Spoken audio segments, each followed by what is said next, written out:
Ça y est, 2018 est là. C'est une nouvelle année qui démarre avec un nouveau bouleversement pour l'ensemble du personnel départemental.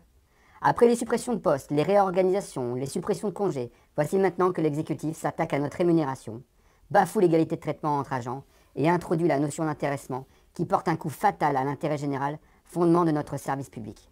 Et comme l'idée n'est pas simple à faire passer, Jean-René Le Cerf doit convaincre et brosser dans le sens du poil.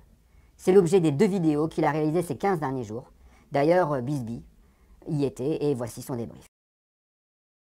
Il va donc falloir s'habituer à un nouveau sigle, le RIFSEP. Il va falloir s'y habituer? Ce n'est peut-être pas une bonne chose alors. Pas sûr qu'on s'y habitue, hein. Et c'est sûrement pas lui qui devra s'habituer puisque son salaire n'est pas conditionné à son mérite. Et en plus, grâce au gouvernement, il pourrait s'augmenter de 40%. Rien que ça. C'est un régime indemnitaire qui a été créé voici quelques années déjà pour les fonctionnaires d'État. Oui, d'ailleurs, ça ne marche pas. De nombreuses études remettent en cause ce système de rémunération dans la fonction publique.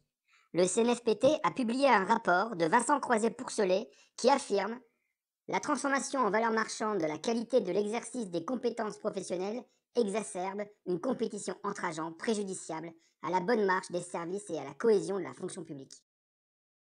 Mais qui est bien sûr transposable aux agents de la fonction publique territoriale. Transposable, oui, mais ce n'est pas une obligation. Ici, le CERF fait le choix délibéré de l'imposer à l'ensemble des agents du département.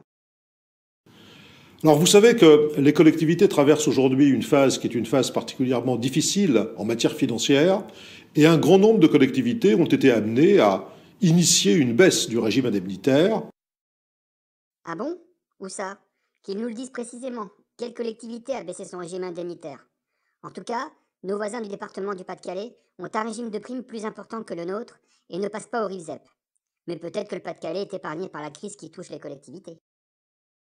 Ou bien ont été amenés à moduler ce régime indemnitaire pour y intégrer des facteurs de performance. Ce n'est pas du tout le choix qui a été fait par le département du Nord. Faux. Le RIFSEP est justement l'introduction de la notion de performance diluée dans l'engagement professionnel.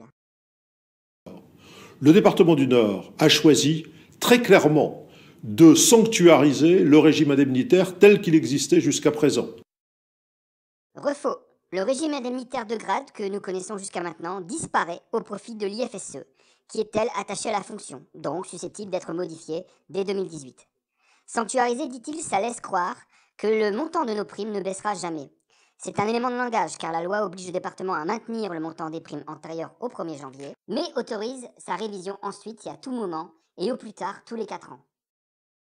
Depuis quelques années, et notamment depuis 3 ans, le département a fait des efforts, qui sont des efforts considérables en termes de rigueur, en termes financiers et en termes de masse salariale. Bah oui, plus de 2 millions d'euros d'économies sur la masse salariale, rien que pour l'année 2016. C'est grâce à ça qu'il a pu s'acheter l'abbaye de Vaucelles. Nous estimons que ces efforts, c'est à vous, agents du département, qu'ils sont dus dans leur immense majorité. Pour le coup, là c'est vrai. On a perdu beaucoup de nos collègues. Des postes dans nos services disparaissent, tout comme nos 10 jours de repos annuels. Nous avons mis en place un complément indemnitaire annuel, qui sera, c'est vrai, indexé, si je peux me permettre de parler de cette manière, sur le mérite, sur la manière de servir, et qui permettra d'augmenter le montant de l'indemnité annuelle.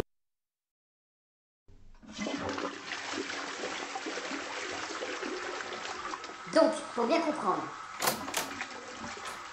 il dit que tous les agents ont été contraints de faire des efforts face à la rigueur budgétaire qu'ils nous ont imposée. Mais seuls quelques-uns, adoubés par la hiérarchie, auront quelques miettes. C'est la version fonction publique de l'actionnariat salarié dans les entreprises?